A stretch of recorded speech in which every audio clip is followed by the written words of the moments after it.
Good morning बच्चों। तो आज हम लोग उसमें एवरेज करंट निकालने जा रहे हैं, जो औसत वैद्युत धारा, तो उसका कैलकुलेशन हम लोग इसके बाद करेंगे। ये हमारे स्टूडेंट ने हमारे पिक बनाने की कोशिश करी है, स्केच बहुत बढ़िया लगा, तो वीडियो में आप लोग इसे देखिएगा। तो ये इसलिए बना दिया है कि लाइफ टाइम रहेगा हमारे साथ में। तो इसके बाद देखिएगा हम लोग क्या कैलकुलेशन। तो एवरेज करंट निकालने का तरीका क्या होता है देखिएगा। किसी भी चीज का यहाँ पे एवरेज, जिंदगी में कभी भी अब एवरेज निकालना हो, अगर आपको समाकलन आता है तो आप इस वाले मेथड से कर सकते हैं। आई एवरेज जैसे निकालना है तो एवरेज के लिए आप क्या कर दीजिए, इंटीग्रेशन आप इसका कर दीजिए। किसका इंटीग्रेशन कर दीजिए? करंट का। किसके रिस्पेक्ट में? टाइम के रिस्पेक्ट में। तो एवरेज करंट के लिए आप तरीका देख लीजिएगा। पहले इंटीग्रेशन कर दीजिए 0 से t में। मान लो एक पूर्ण चक्र में वैद्युत धारा के, मान लो ये AC है, तो AC का एक पूरा चक्र है, एक पूरा साइकिल है, कंप्लीट साइकिल। जैसे कंप्लीट साइकिल कैसे पता चलती है? ये वेव है, अगर इसको शिफ्ट करिए पूरा ढक ले, वो एक पीरियड मिल जाएगा। एक पीरियड का मतलब एक कंप्लीट साइकिल। तो एक साइकिल में निकाल सकते हैं, तो इसके बाद जितनी भी साइकिल है उसी को रिपीटिशन होगा। तो इसीलिए यहां से यहां तक का जो टाइम है, इस टाइम को टाइम पीरियड बोलते हैं, आवर्तकाल। तो एक पूरे चक्र का मतलब है इसका इंटीग्रेशन कहां से कहां तक कर दो? 0 से t तक। तो एक पूरे साइकिल में आपको मिल जाएगा। किसका इंटीग्रेशन कर दो? आई का। लेकिन किसके रिस्पेक्ट में? टाइम के रिस्पेक्ट में। तो ये विमीय रूप से सही नहीं है। अगर डायमेंशनल फॉर्म में देखें तो इक्वल के एक साइड करंट है, इक्वल के एक साइड करंट होता तो चल जाता, लेकिन यहाँ टाइम आ गया है, तो टाइम का इसमें डिवीजन भी कर दीजिए, 0 to t dt। अब इसी को आप सिंप्लीफाई कर लीजिए, आपको इक्वेशन मिल जाएगा। तो देखिएगा कैसे किया जाएगा। इसी का इंटीग्रेशन करना है। तो हम लोग जानते हैं, कल हमने निकाला था calculation, I equals I not sine omega T dt, और 0 से t dt तो एक लाइन का इंटीग्रेशन कर ही दीजिए। 0 से t का क्या हो जाएगा? t। लिमिट लगा दीजिए, आई नॉट कॉमन है, बाहर ले लीजिए। अपर limit minus lower limit, t minus 0, तो ये हो गया t, नीचे तो t हो गया। अब ये साइन ओमेगा टी का इंटीग्रेशन करना है, तो साइन ओमेगा टी का इंटीग्रेशन क्या होता है? Minus cos omega T. अब देखिए ओमेगा टी को हमने मन में टी माना है, तो साइन टी का माइनस कॉस टी हुआ। जिसको मन में टी मानते हैं उसको डिवाइड करके लिख देते हैं, उसका डिफरेंशिएशन करिए। तो ओमेगा टी का डिफरेंशिएशन क्या हो जाएगा? ओमेगा। अवकलन करना होता है, या फिर ऐसे सोचिए, उसका शॉर्टकट तरीका है कि टी के साथ जो मल्टीप्लीकेशन है उसको नीचे लिख दीजिए। तो ये t के साथ मल्टीप्लिकेशन में ओमेगा था, 0 से t। अब इसी में लिमिट पुट कर दीजिए। ओमेगा आप चाहे तो बाहर ले सकते हैं, तो t ओमेगा ये बाहर हो गया। अपर लिमिट माइनस लोअर लिमिट। पहले ओमेगा के प्लेस पे 2π/t लिखिए, ठीक, और स्मॉल t के प्लेस पे कैपिटल T लिख दीजिए। अरे समझ में आ रहा है क्या? देखते रहिए, अभी मिटा देंगे, आपको करना है बिना देखे। ओमेगा के ओमेगा इक्वल्स क्या होता है बेटा? थीटा अपॉन टी होता है ना। ओमेगा क्या होगा? Angular velocity. Angular velocity angular displacement upon time होगा। तो एंगुलर डिस्प्लेसमेंट अपॉन टाइम, जब एक कंप्लीट साइकिल होगा, एक कंप्लीट साइकिल, तो ये कितना होगा? 2π। तो टाइम कितना हो जाएगा? टाइम पीरियड के बराबर। तो थीटा के प्लेस पे 2π लिख सकते हैं, और टाइम के प्लेस पे टाइम पीरियड लिख सकते हैं। तो ओमेगा के प्लेस पे 2π/t ऐसे लिख सकते हैं, चल जाएगा। ये अपर लिमिट हुआ, minus lower limit cos omega into 0 upon, अच्छा ओमेगा बाहर हो चुका है, ये हो गया। इतने में कोई टेंशन हो तो बोलो। ये I naught upon T omega, T omega. अब यहां क्या बचा? देखो टी से टी कैंसिल आउट हो गया। cos 2π की वैल्यू देखने के लिए सबसे बढ़िया तरीका होता है, ग्राफ पे जाइए। ये cos का ग्राफ है, तो यहां से यहां तक एक ये कंप्लीट साइकिल है, तो यहां से यहां तक π/2 π/2 π/2 π/2, तभी तो 2 पाई होगा। एक कंप्लीट साइकिल 2 पाई का होता है, तो आधा कितने का होगा? पाई का। और उसका आधा कितने का होगा? π/2 का। तो इसको उठाइए, यहां लगाइए, तो ये π/2 है ना। तो π/2 पे ग्राफ कहां है? 0 पे। 0 पे ग्राफ कहां है? 1 पे। सही बात है ना। ऐसे ही इस वाले साइकिल को उठा के यहां लगाइए, तो ये पाई पूरा पाई है। या यूं कह लो कि इसको पहले लगाया तो π/2 और जोड़ दीजिए तो पाई हो जाएगा, इसको लगाया तो 3π/2 हो जाएगा। तो पाई पे वैल्यू कितनी है? -1। ग्राफ देखा करो कहां है, देखो 0 पे ग्राफ कहां है? 1 हाइट पे। π/2 पे ग्राफ कहां है? 0 पे है। पाई पे ग्राफ कहां है? -1 पे। 3π/2 पे ग्राफ कहां है? 0 पे। और 2 पाई पे ग्राफ कहां है? 1 पे। तो ऐसे cos 2 पाई की वैल्यू क्या हो जाएगी? 1। cos 2 पाई की वैल्यू क्या हो जाएगी बेटा? 1। तो माइनस ये फॉर्मूले का है और इसका आंसर हुआ 1। और माइनस माइनस क्या हो जाएगा? प्लस। cos 0 ओमेगा का 0 से मल्टीप्लाई करेंगे 0 आ जाएगा। cos 0 की वैल्यू क्या है? ग्राफ से बताओ। 1 है ना। तो cos 0 1 हो गया, तो +1 -1 0 हो गया। तो ये ओवरऑल आई एवरेज कितना आ गया? आई एवरेज कितना आ गया? 0। तो इसको आप कैलकुलेशन करिए एक बार बिना देखे, एक बार देखिए अच्छे से, फिर कैलकुलेट करिए। cos ओमेगा होल 0 से आप मल्टीप्लाई करेंगे तो 0। देखो एसी के हाफ साइकिल में अगर आपको फाइंड करना है, ये एसी का एक कंप्लीट साइकिल है। एसी इसमें टाइम यहां से 0 से t लगाता है, तो हाफ साइकिल में टाइम कितना लगेगा? तो लिमिट क्या बन जाएगी? 0 से t/2 और लिमिट बन जाएगी 0 से t/2, और कोई फर्क नहीं पड़ेगा हाफ साइकिल में। तो अब देखिएगा हाफ साइकिल में 0 से t/2 आई की वैल्यू रख दो, I0 sin ओमेगा t और dt, और dt का क्या हो जाएगा? t। लिमिट लगा दो 0 से t/2, कोई दिक्कत? I0 बाहर ले लो, t/2 -0 होगा, अभी t/2 रहने देते हैं। ठीक। अब sin ओमेगा t का इंटीग्रेशन करो, तो sin ओमेगा t का अभी की हो यार, बोलो। -cos omega t upon omega, बोलो 0 से t/2। इतने में कोई कष्ट हो तो बताओ। ये पलट के ऊपर चला जाएगा क्या? 2I0 अपॉन t, और इस ओमेगा को बाहर ले लो तो ओमेगा है। ऐसा कोई दिक्कत? बोलो, इतने में कोई टेंशन हो। अब देखो यहां क्या बचा? -cos ओमेगा t, तो -cos ओमेगा के प्लेस पे बोलो π/t इंटू लिमिट t/2। ये अपर लिमिट हो गई, फार्मूले का माइनस, और इसकी जगह पे minus lower limit, -cos 2π/t into बोलो 0। इतने में कोई टेंशन हो तो बोलो। डिचाओ डिचाओ डिचाओ डिचाओ हो जाएगा। 2I0 होगा, t रहने दो, ओमेगा के प्लेस पे 2π/t लिख सकते हैं क्या? बोलो, क्या यहां भी डिचाओ डिचाओ हो रहा है? अब यहां अंदर बचा क्या? -cos pi plus cos 0। सही बात है। अब ग्राफ से बताओ, cos का ग्राफ यही तो है। तो cos किसकी वैल्यू बतानी है? 0 π/2 पाई। cos पाई की वैल्यू ग्राफ से बताओ। -1 होगी कि नहीं? ग्राफ यहाँ पे है, तो यहाँ -1, तो -1 होगी इसकी वैल्यू, और एक माइनस ऑलरेडी ले रखा है इसने, तो अभी यहाँ बचा जो उसको लिखो। 2 से 2 भी तो कैंसिल हो गया, I0 अपॉन पाई बचा क्या? और यहाँ क्या बचा? माइनस ये है, और cos पाई की वैल्यू क्या होती है? -1, और cos 0 की वैल्यू +1। इतने में कोई टेंशन है क्या? तो ये क्या 2 हो चुका है? अरे 1 1 2 तो जानते ही हो गया यार।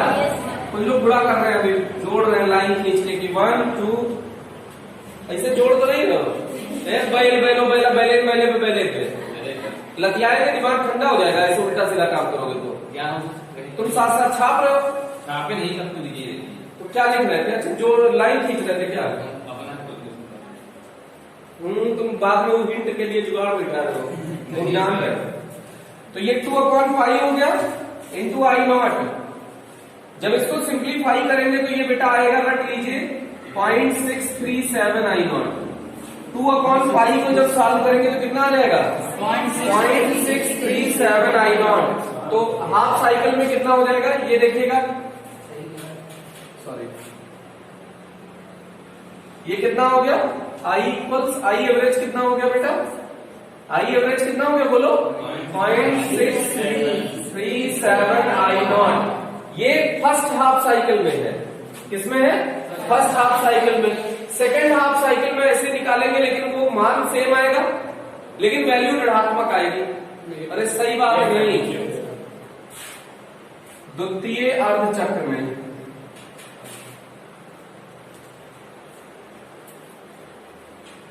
इसी प्रकार आई एवरेज क्या हो जाएगा -0.637 आई नॉट। तो इसको सॉल्व करने की जरूरत नहीं है ना, इसी प्रकार आप लिख दिए तो इसका मतलब वो हो गया। तो आई अगर अब एक पूर्ण साइकिल में निकालो तब भी 0 आ जाएगा ना, इन दोनों को जोड़ लो तो एक पूर्ण चक्र में अभी आपने 0 निकाला था, जितना माइनस है जितना प्लस है उतना माइनस है तो 0 हो जाएगा ना।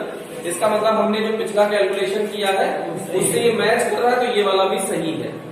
अरे सही बात है ना। तो ये हाफ साइकिल में आपको औसत धारा मिल गई है, average current in half cycle. AC के हाफ साइकिल में एवरेज करंट की वैल्यू आपने फाइंड कर ली है। तो एक बार इसको भी फाइंड कर लीजिए जल्दी से, एक बार घूर के देख लीजिए आप, फिर इरेज कर दिया जाएगा। रूट मीन स्क्वायर वेलोसिटी, वो रूट मीन स्क्वायर करंट है। रूट मीन स्क्वायर क्या होता है, वर्ग माध्य मूल। जैसे IRMS निकालना है, इसको क्या बोलते हैं रूट मीन स्क्वायर, हिंदी में बोलते हैं वर्ग माध्य मूल, उल्टा है रूट मीन स्क्वायर। तो स्क्वायर इधर है तो इसका मतलब वर्ग हो गया, ये स्क्वायर का मतलब क्या होता है वर्ग, मीन का मतलब क्या होता है माध्य, और रूट का मतलब अंडर रूट, वर्गमूल, हिंदी में लिख देते हैं वर्गमूल। तो IRMS का ये मतलब होता है कि सबसे पहले तो वर्ग कर दो, सबसे पहले क्या कर दो वर्ग स्क्वायर कर दो, फिर क्या ले लो मीन ले लो, माध्य ले लो, उनका औसत ले लो। माध्य का मतलब क्या होता है औसत, फिर क्या लगा दो उसके ऊपर अंडर रूट लगा दो तो वर्गमूल हो गया। तो क्या IRMS समझने की कोशिश करना, IRMS का मतलब है किस पर लगाना है आपको, आई पे सबसे पहले क्या लगाना है तो आई का स्क्वायर कर दो, फिर क्या लेना है उसका माध्य का मतलब एवरेज, फिर उसके ऊपर क्या लगा देना है वर्गमूल। क्या आपने आई एवरेज का अभी ताजा फॉर्मूला पढ़ा है, आई एवरेज अभी ताजा निकाले हैं, 0 से T आई स्क्वायर dt, आई पे स्क्वायर है ना तो आई पे स्क्वायर लग जाएगा, 0 से T dt। ये हो गया इसका IRMS का फॉर्मूला। इसका फॉर्मूला हो गया बेटा IRMS का फॉर्मूला। बोलो समझ में आया या नहीं आया, आया या नहीं आया, नहीं आया तो आप मना कर सकते हैं बिल्कुल। अब इसको इससे सीखने के पहले आपको एक समाकलन अलग से सीखना पड़ेगा, इंटीग्रेशन अलग से, उसमें करा देंगे तो इतना घचपच हो जाएगा कि आपसे आएगा नहीं। तो पहले एक सिंपल सा क्वेश्चन समाकलन का उसको कर लेते हैं। देखिए समाकलन का क्वेश्चन है, यहाँ पे आएगा आई का मान रखोगे तो आई का मान क्या होगा आई नॉट साइन ओमेगा टी, तो उसका स्क्वायर हो जाएगा तो साइन स्क्वायर ओमेगा टी आएगा क्या। तो इसका एकदम सिंपल सा एक integration sine square omega T dt, इसी का इंटीग्रेशन पहले आपको हम बता रहे हैं, आप लोग तो कर ही लेंगे मैथ के, जो बायो वाले उनको प्रॉब्लम है। बताओ भाई ईशान कैसे किया जाएगा इसको, तो साइन 2 थीटा का बेटा अलग से देखो फॉर्मूला होता है, क्या बोलो साइन 2 थीटा का फॉर्मूला, साइन 2 में तो चेंज करेंगे cos 2 थीटा का वो फॉर्मूला होता है। cos 2 थीटा के 3 फॉर्मूले होते हैं, साइन से नहीं लगेगा। cos 2 थीटा के 3 फॉर्मूले होते हैं, एक तो होता है 2 cos स्क्वायर थीटा माइनस 1 पहला फॉर्मूला, दूसरा formula 1 minus 2 sine square theta, तीसरा फॉर्मूला होता है cos square theta minus sine square theta. ये 3 फॉर्मूले हैं। करेंगे तो बताइए। अरे तो हम कह रहे थे साइन 2 थीटा का बताओ, तो तुमने बता दिया भाई।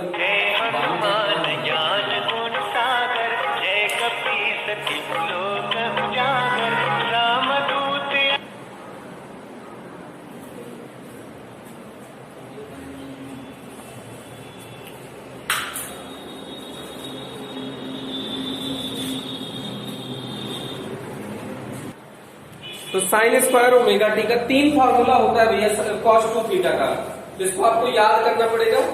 अगर देखो साइन स्क्वायर है तो ये वाला फार्मूला लगाएंगे, अगर इंटीग्रेशन किसका करना होता है कॉस स्क्वायर का, तो ये वाला फार्मूला सोचते, ये ध्यान रखिएगा। तो स्क्वायर का डायरेक्ट इंटीग्रेशन हम लोग नहीं करते, हम लोग उसको रेखीय में बनाते हैं, लीनियर में कन्वर्ट करते हैं। तो सबसे पहले इसमें हमारे पास साइन है कि कॉस है, स्क्वायर में कौन है, तो ये वाला फार्मूला यूज करेंगे। तो इसका मतलब हम कौन सा फार्मूला यूज करने वाले हैं, cos 2 theta equals 1 minus 2 sine square theta.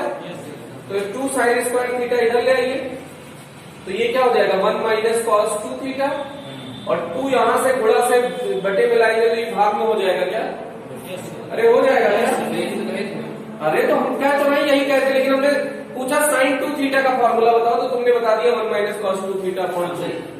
हाँ तो वो सोच के तुम सही बोल रहे थे, लेकिन तुम जो बोले वो गलत बोले थे, ये हम कह रहे हैं।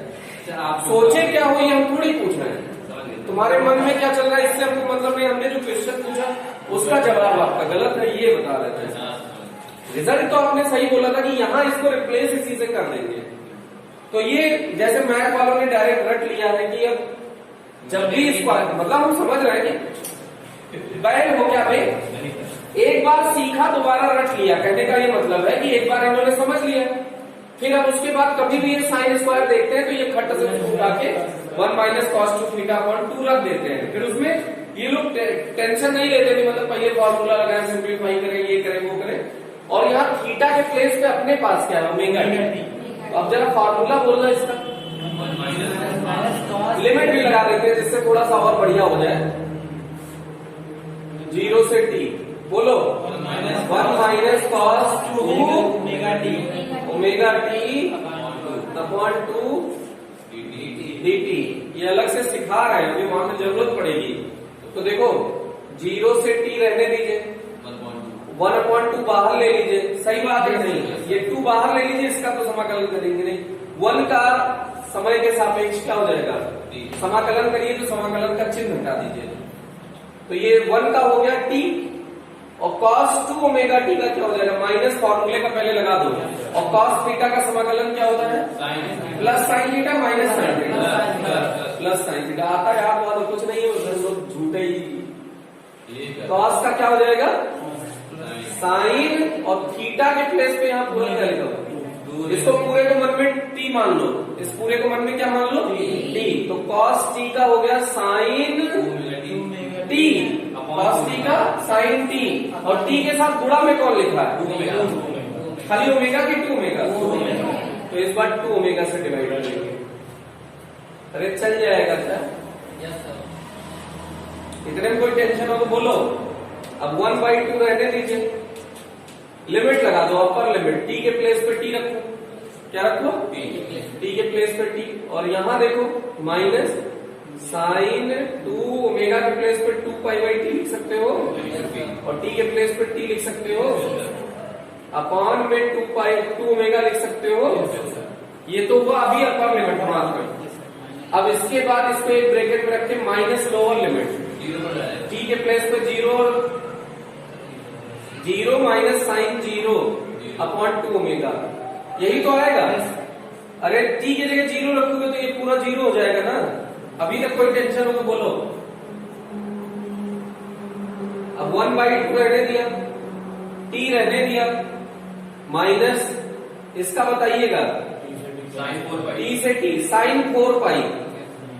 सुन लीजिएगा बेटा, साइन में कोई पाई हो, 0 पाई, पाई की वैल्यू भी कितनी हो गई 2π, 3π, 4π, 5π, 6π, nπ।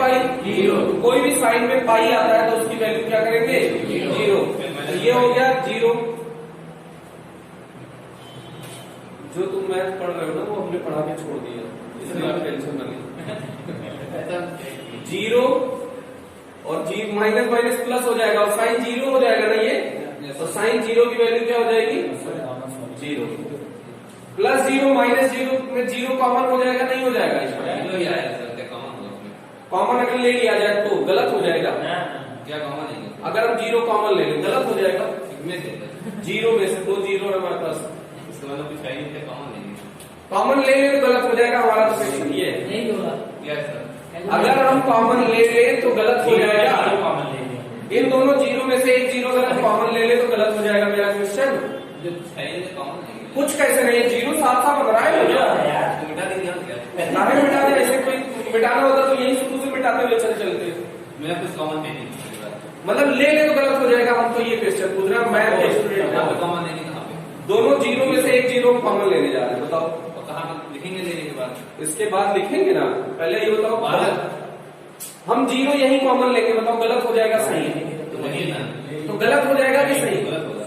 सही रहेगा बेटा। नहीं गलत। अगर जीरो कॉमन ले लिए तो यहाँ -1 और यहाँ +1, तो ये फिर से हो गया ना। इससे कोई कुछ भी नंबर आ जाता तो ये जीरो हो जाता ना, तो इससे कोई फर्क नहीं पड़ेगा। मतलब जीरो कॉमन ले लेंगे तो गलत नहीं होगा, लेकिन फर्क नहीं पड़ेगा। कहने का मतलब ये है, अरे झमसे कि नहीं झमसे, तो ये पूरा जीरो हो गया। कुल मिला के बवाल काटने से कोई फायदा नहीं है। अच्छा ये जीरो और आ गया ना, साइन 4π की वैल्यू भी जीरो हो गई, तो अब 3 जीरो हो जाएगा क्या आपके पास? अरे बात अभी जीरो भी होगा क्या? 3 जीरो। इन दोनों जीरो को हटा दिए तो ये भी जीरो हो गया, तो अब ये हाफ टी। कितना आंसर आया? कहीं समझ में आया कि नहीं आया? मतलब -0.2। बोरा नहीं बेटा, पहले ये समझ में आया बेटा, नहीं आया? बोलो। अगर ये अच्छे से समझ में आ गया है तो उसका डेरिवेशन एक लाइन का है। काहे I² यहाँ रखना है, खट से आंसर आ जाएगा। तो बोलो, समझ में आ गया ना? एक बार इसी का इंटीग्रेशन अलग से करो आप लोग को जरा।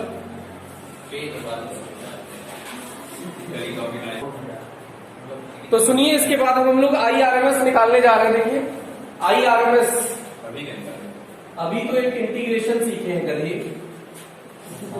0 to t I² dt upon 0 to t dt, ये अपना फॉर्मूला है IRMS का। ठीक है, वैद्युत धारा का वर्ग माध्य मूल धारा वह धारा है जिसके, ये क्या है, स्क्वायर, वर्ग का औसत लेके उसका वर्गमूल किया जाता है। वर्ग माध्य मूल धारा कौन सी धारा है? जो किसी धारा के वर्ग के औसत के वर्गमूल के बराबर होता है। वर्ग माध्य मूल धारा वैद्युत धारा के वर्ग के औसत के वर्गमूल के बराबर होता है। स्क्वायर रूट और मीन के इक्वल होता है। स्क्वायर मीन रूट के इक्वल होता है। अब देखो 0 to t है I², तो I की वैल्यू है I0 sin ओमेगा t, तो क्या हो जाएगा I0² sin square omega t dt, और 0 to t dt तो t हो गया, लिमिट सीधे सीधे 0 to t लिख दो, वो सॉरी स्मॉल t, dt का समाकलन क्या हो जाएगा? Small t। इतने में कोई दिक्कत नहीं है ना? अब देखिएगा, चाहो तो I0 sin square omega t को अलग से सॉल्व करके उसकी वैल्यू लाके रख दो, तो आपको बार बार रूट लगाने की टेंशन नहीं होगी। तो यहाँ पे ऐसे लिखो, इक्वेशन 1 में I0 sin square omega t का इंटीग्रेशन सॉल्व करने के लिए। तो अब यहाँ से 0 to t I0 square sine square omega t dt, इसको अलग से सॉल्व कर लो और इसको सॉल्व करके उठा के यहाँ पे रख देना, तो वो थोड़ा सा इजी हो जाएगा, नहीं बार बार रूट लगाना पड़ेगा आपको। तो इसको देखिएगा, इसकी वैल्यू कैसे है? I0 आप कॉमन ले लीजिए, साइन स्क्वायर ओमेगा t के प्लेस पे आप क्या लिख सकते हैं बोलिए? cos 2 theta equals 1 minus 2 sine square theta होगा, तो 2 sine square theta equals 1 minus cos 2 theta होगा, तो sine square theta equals 1 minus cos 2 theta upon 2 होगा। तो इसको यहाँ रख दिया जाए, क्या कह रहे हो बेटा, क्या होगा? I0 स्क्वायर नहीं है, यहाँ कह लो तो यहाँ तो स्क्वायर नहीं है। 1 minus cos 2 omega T upon 2 dt। अब इसके लिए 2 कॉमन ले लो तो I naught square upon 2 common हो गया। यहाँ बचा क्या, इंटीग्रेशन कर दो। 1 dt का इंटीग्रेशन क्या हो जाएगा, t minus cos 2 omega T का क्या हो जाएगा, साइन 2 ओमेगा टी, और टी के गुणा में जो भी है नीचे लिख दो 2 ओमेगा 0 टू टी। इतने में कोई tension.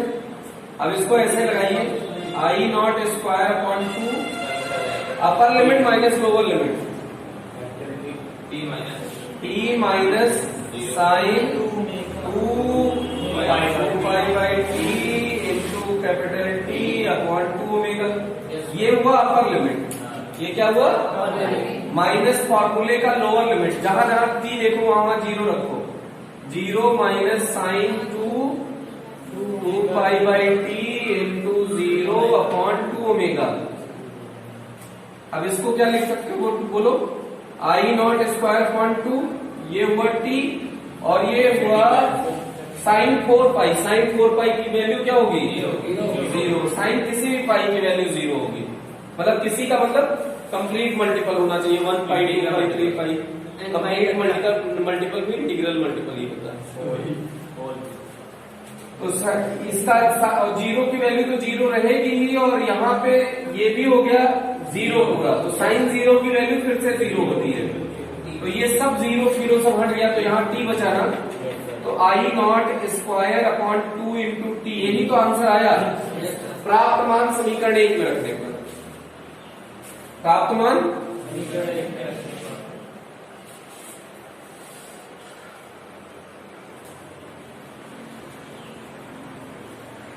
put the above relation in equation first.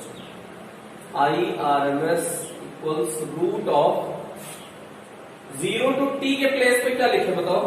इस पूरे को सॉल्व किया है ना हमने अभी, वही तो आया है I naught square into G by 2, यही तो आया है। अब नीचे t माइनस 0 t हो जाएगा क्या, बोलो। इसके नीचे 1 मान सकते हैं, पलट के ऊपर चला जाएगा, तो ये क्या आ जाएगा बोलो,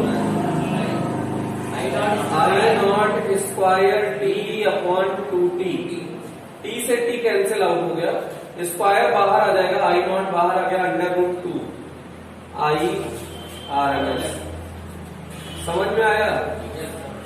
तो जो हमारे यहाँ लाइट आती है, तो ये जो हमारे यहाँ वो मीटर लगा होता है बिजली का, वो RMS वैल्यू का मेजरमेंट करता है। कौन से वैल्यू का मेजरमेंट करता है, RMS वैल्यू का मेजरमेंट करता है। तो जो AC वोल्ट मीटर उसको बोल सकते हैं, AC ammeter, AC volt meter. तो AC अमीटर या AC volt meter RMS value का मेजरमेंट करते हैं। जो स्टेबलाइजर वाइजर जो आपको वोल्टेज बताता है, वो RMS वोल्टेज बताता है। तो RMS वोल्टेज का मतलब है वो कभी भी पीक वोल्टेज नहीं बताता। और आपके घर में जो पीक करंट आती है वो I इक्वल्स क्या हो जाएगा, IRMS इंटू √2। ये हो गया, ये आती है सर, ये आती है आपके घर में, मतलब मैक्सिमम जो करंट आती है। आने को तो आती यही है RMS, लेकिन उसकी मैक्सिमम करंट ये है। ऐसे ही आप VRMS भी निकाल सकते हैं। इसी प्रकार आप क्या निकाल सकते हैं, VRMS। तो VRMS भी सेम ऐसे रिजल्ट आएगा, बस वहां पे V dt अपॉन, यहाँ पे क्या हो रहा है, V square dt upon dt। V square का V equals V not sine omega T, तो V not square sine omega T. तो ये रिजल्ट होके सिंप्लीफाई होके V इक्वल्स VRMS इक्वल्स क्या आ जाएगा, V नॉट अपॉन √2। या V के फॉर्म में नहीं लिखते बहुत लोग, E के फॉर्म में EMF होता है। तो ERMS क्या होता है, E नॉट अपॉन √2। समझ में आ रहा है, नहीं आ रहा है। तो जो आपके घर में करंट वोल्टेज आता है वो ऐसा आता है RMS वोल्टेज। तो यदि किसी के घर में दिया गया वोल्टेज कितना है, 220 वोल्ट, तो अधिकतम वोल्टेज का मान बताइए। तो ERMS इसका मतलब दिया हुआ है कितना, 220 वोल्ट। क्या दिया हुआ है, 220 वोल्ट। और आपसे अधिकतम वोल्टेज पूछा है, E नॉट पूछा है। तो ERMS इंटू रूट टू, तो ये RMS 220 इंटू रूट टू, इसको सॉल्व करेंगे तो क्या आ जाएगा 311 वोल्ट आ जाएगा। कितना आ जाएगा 311। तो कहेगा 220 वोल्ट, झटके देगा 311 वोल्ट के। जो एसी है वो ज्यादा खतरनाक है, क्या बताया था ना। रीजन क्या है, बोलेगा 220 और झटके कितने का देगा 311 का। तो अब हम लोगों के घर में जो एसी सप्लाई आती है उसका अगर इक्वेशन लिखना हो इंडिया में, तो V equals E not sine omega T, यही तो समीकरण होता है। E नॉट कितना आपने सॉल्व किया है 311, साइन ओमेगा कितने, इस पे omega equals 2 pi by T लिखे हो ना। 1 अपॉन टी को फ्रीक्वेंसी लिख सकते हो, 1 अपॉन टी आवर्तकाल है, 1 बटे आवर्तकाल बराबर आवृत्ति होता है। तो इसको ऐसे भी तो लिख सकते हैं क्या 2 पाई न्यू। और भारत में जो लाइट आ रही है उसकी फ्रीक्वेंसी है 50 हर्ट्ज। हम लोग के यहाँ जो लाइट आ रही है उसकी फ्रीक्वेंसी कितनी है बेटा 50 हर्ट्ज है। इसका मतलब है कि 50 बार लाइट जा रही है, 50 बार आ रही है। ये जो बल्ब जलते हैं वो 50 बार जलते हैं, 50 बार बुझते हैं, लेकिन हमको दिखाई क्यों नहीं देते। हमारे आंखों की औकात 20 बार देखने की है 1 सेकंड में, और 1 सेकंड में हो कितनी बार रहा है 50 बार। तो अगर 1 सेकंड में कोई भी चीज 20 बार से ज्यादा है तो हमको वो कॉन्टिन्यूअस दिखाई देगा, लगातार दिखाई देगा, इसीलिए वो हमको लगातार दिखाई देता है कि कॉन्टिन्यूअस चल रहा है। जबकि वो हमारे घर में फ्रिक्वेंसी कितनी आ रही है 50 हर्ट्ज। मतलब एक बार प्लस हुआ, एक बार माइनस, मतलब इलेक्ट्रॉन इधर ऑसिलेट किए, इधर इधर इधर इधर इधर इधर, 1 सेकंड में ये 100 बार हो गया। 50 बार इधर तो 50 बार इधर, तो 50 बार जला 50 बार बुझा, तो फ्रिक्वेंसी कितनी हो गई 50 हर्ट्ज। कितनी हो गई 50 हर्ट्ज। तो ये आवृत्ति हो गई 50 हर्ट्ज। तो इसको ऐसे लिख सकते हैं कि 2 पाई न्यू इंटू टी। तो 311 रहने दीजिए, साइन 2 पाई न्यू की वैल्यू कितनी है 50 टी। तो ऐसे लिख सकते हैं कि 311 साइन 100 पाई टी।